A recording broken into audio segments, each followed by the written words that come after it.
C'est à Lebamba, chef-lieu du département de la Luiti-Ouano, que s'est tenue la 3e édition de la nuit atypique du sport et de la culture. Un événement désormais incontournable dans la province de Langounié. Le lancement officiel des activités a été effectué ce vendredi 30 mai 2025 par le gouverneur Francis Oyenamono sur une série de combats de boxe interprovinciaux dans un ring bien dressé opposant des athlètes de Langounié à ceux de la Nyanga. Des confrontations intenses qui ont tenu le public en haleine entre applaudissements nourris et encouragements passionnés. Les jeunes boxeurs ont offert des prestations de qualité saluées par la population.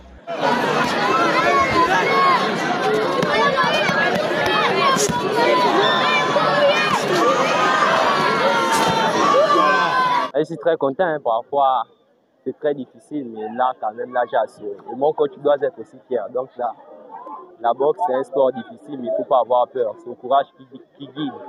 Je suis très content d'avoir participé à cet événement qui était un peu très bruyant au début, mais bon, j'ai quand même gagné le combat, c'est le plus important.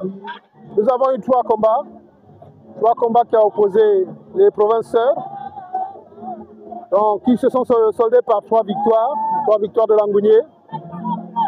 Les enfants sont là pour apprendre, donc il n'y a rien à gagner d'autre ici. Mais c'est le sport qui gagne. Organisé par la direction provinciale de la jeunesse et des sports de Langounié sous le thème « La cohésion au sein du sport ». La nuit atypique a pour ambition de susciter chez les jeunes l'amour du sport, tout en leur offrant une vision positive et structurante de l'avenir.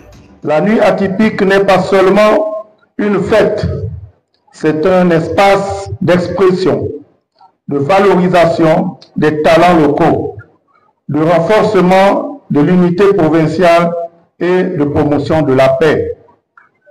Elle nous permet de découvrir, d'encourager et de transmettre à la jeunesse le goût de l'effort, de la créativité et du vivre ensemble. Ce concept est né en 2023.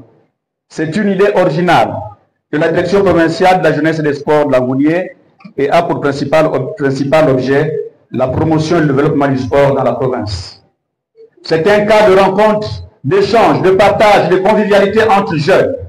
C'est pourquoi, du haut de cette tribune, je voudrais remercier solennellement les délégations du Moyen-Ogooué, de la Nyanga et celles de l'Estuaire qui ont bien voulu honorer de leur présence cet événement. Le patron de la province de Langounié a salué l'initiative qu'il considère comme un levier important pour le développement personnel et la cohésion sociale. Je suis ému par la prestation des jeunes talents, notamment les jeunes boxeurs qui nous ont montré de quoi ils sont capables. Ils ont montré qu'ils avaient des tripes et c'était des échanges d'un niveau très très appréciable. Moi je ne peux être qu'heureux d'assister à une telle manifestation qui permet aux jeunes de savoir que le sport c'est quelque chose de fondamental. Un esprit sain dans un corps sain permet aux enfants de se développer et de bien apprendre et de bien se développer. Donc je crois qu'à ce niveau le problème est clair. Il faudrait qu'il y ait beaucoup plus de pratiques de sport au Gabon et surtout dans Langounié pour que les enfants puissent se développer très bien. Plusieurs disciplines sportives ont été exécutées tout au long de cette 3e édition qui ont mobilisé des autorités administratives locales et la population. Le cross populaire et la grande soirée artistique avec la prestation d'artistes venus des provinces sœurs offrant le public des moments de partage culturel. Les activités ont pris fin ce samedi 31 mai.